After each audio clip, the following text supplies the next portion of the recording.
ಸ್ಯಾಂಡಲ್ವುಡ್ನ most emotional ಮತ್ತು beautiful ಫ್ರಾಂಚೈಸಿಗಳಲ್ಲಿ ಒಂದಾದ love mocktail ಈಗ 3ನೇ ಭಾಗದೊಂದಿಗೆ ಬರಲು ಸಜ್ಜಾಗಿದೆ. ಹೌದು, ಲವ್ ಮಾಕ್ಟೇಲ್ 3 ಬಗ್ಗೆ ಇತ್ತೀಚೆಗಷ್ಟೇ ಹೊಸ ವರ್ಷದ ಉಡುಗೊರೆಯಾಗಿ ಒಂದು ಬಿಗ್ ಅಪ್ಡೇಟ್ ಸಿಕ್ಕಿದೆ. ಆ ಅಪ್ಡೇಟ್ ಏನು? ಸಿನಿಮಾ ಯಾವಾಗ ರಿಲೀಸು? ಈ ಬಾರಿ ಕಥೆಯಲ್ಲಿ ಏನಿರುತ್ತೆ ಅನ್ನೋದನ್ನ ಈ ವಿಡಿಯೋದಲ್ಲಿ ನೋಡೋಣ. ಲವ್ ಮಾಕ್ಟೇಲ್ ಮತ್ತು ಲವ್ ಮಾಕ್ಟೇಲ್ 2 ಚಿತ್ರಗಳ ಭರ್ಜರಿ ಯಶಸ್ಸಿನ ನಂತರ ಡಾರ್ಲಿಂಗ್ ಕೃಷ್ಣ ಅವರು ಈಗ ಲವ್ ಮಾಕ್ಟೇಲ್ 3 ಬಿಡುಗಡೆ ದಿನಾಂಕವನ್ನ ಘೋಷಿಸಿದ್ದಾರೆ.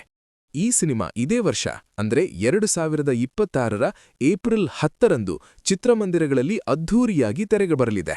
ಬೇಸಿಗೆ ರಜೆಯ ಹೊಸ್ತಿಲಲ್ಲಿ ಆದಿಯ ಹೊಸ ಪಯಣ ಶುರುವಾಗಲಿದೆ.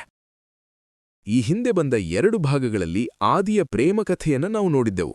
ಆದರೆ ಈ ಲವ್ ಮಾಕ್ಟೇಲ್ 3 ಚಿತ್ರದಲ್ಲಿ ಕಥೆ ಹೊಸ ದಿಕ್ಕಿನಲ್ಲಿ ಸಾಗಲಿದೆ. ಈ ಬಾರಿ ತಂದೆ ಮತ್ತು ಮಗಳ ಬಾಂಧವ್ಯದ ಸುತ್ತ ಕಥೆ ಹೆಣೆಯಲಾಗಿದೆ. ಲವ್ ಮಾಕ್ಟೇಲ್ 2 ಕ್ಲೈಮ್ಯಾಕ್ಸ್ನಲ್ಲಿ ನಾವು ನೋಡಿದ್ದ ಮಗಳ ಪಾತ್ರ ಈ ಕಥೆಯ ಹೈಲೈಟ್. ಚಿತ್ರದಲ್ಲಿ ಬಾಲನಟಿ ಸಮೃತಾ ಅವರು ಕೃಷ್ಣ ಅವರ ಮಗಳಾಗಿ ನಟಿಸಿದ್ದಾರೆ. ಪ್ರೀತಿ ಮಾತ್ರವಲ್ಲದೆ ಈ ಬಾರಿ ಇಮೋಷನ್ಸ್ ಮತ್ತು ಫ್ಯಾಮಿಲಿ ಡ್ರಾಮಾ ಹೆಚ್ಚಿರಲಿದೆ ಅಂತ ನಿರ್ದೇಶಕ ಕೃಷ್ಣ ತಿಳಿಸಿದ್ದಾರೆ.